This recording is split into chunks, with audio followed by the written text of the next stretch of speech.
Well, it's Thursday. You know what that means? Just one more day till Friday. Hang in there. The week is almost over and the weekend is almost here. Now, once again, let me just say thank you for the time you take to watch these little check-ins, and we love hearing the feedback. We love seeing the comments that you put in the comment section. So as you watch, I'd encourage you, just put a little comment. Let us know where you're watching from, and we would love to be able to see those. It encourages us. Now, we're in a series right now in our morning check-ins about hindrances to prayer, and we're talking right now about one we introduced yesterday.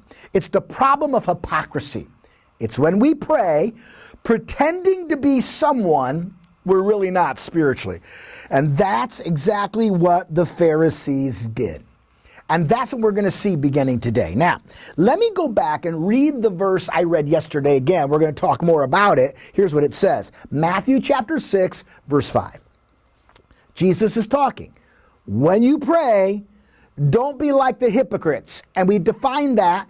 A hypocrite's a pretender, someone who pretends to be someone spiritually that they're really not.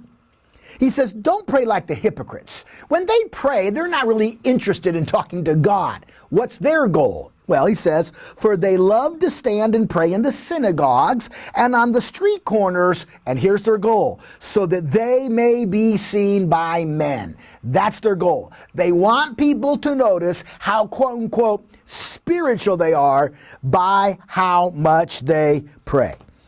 Now, what we're going to learn as we study this and the verses to follow is that in order to prevent that from happening in our life, we must make sure that the goal of our prayer is intimacy, not influence. In other words, we're not trying to gain the influence of men. That's not the goal of prayer. It's to develop intimacy with God. I sometimes wonder how many public prayers are worthless. And here's why. Because I wonder how many times when we pray publicly, we're really praying to gain the influence of others. Let me give you an example. So you have a parent and their little child's had a bad day, disobeyed a lot. So as the parent is putting little Johnny to bed at night, she says, now Johnny, I'm going to pray. She says, dear Jesus, you know I love Johnny. Would you please help Johnny to behave better tomorrow? Would you please make sure Johnny knows that it hurts daddy or mommy when he doesn't obey? Now, let me ask you a question. What is the goal of that prayer? It's not to talk to God. You're trying to influence Johnny to live a better life.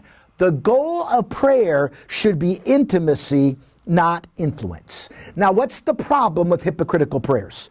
It says, when you pray, don't be like the hypocrites. They love to pray to be seen. Now, how did they do that?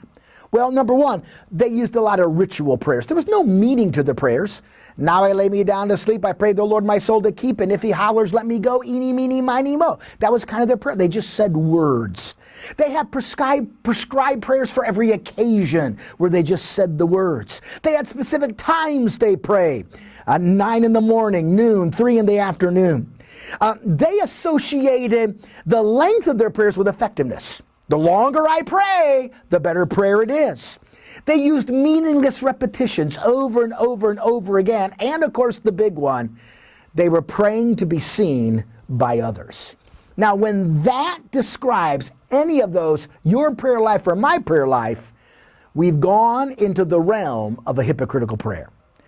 When we just say words and there's no meaning, when we just pray at certain times of the day because it's that time, when we think the longer we pray, the more effective it is, when we just repeat things over and over, when we just want to be seen by others, we have gone into the realm of a hypocritical prayer. And that's exactly what the Pharisees had done. Now, Jesus is going to say, I want you to do it different. He's going to tell us how to do it, and we're going to see that tomorrow morning. Well, I hope you have a great day. I'm going long, so I'm going to bring it to an end. Be back tomorrow. We'll continue our discussion about the problem of hypocrisy in our prayer life.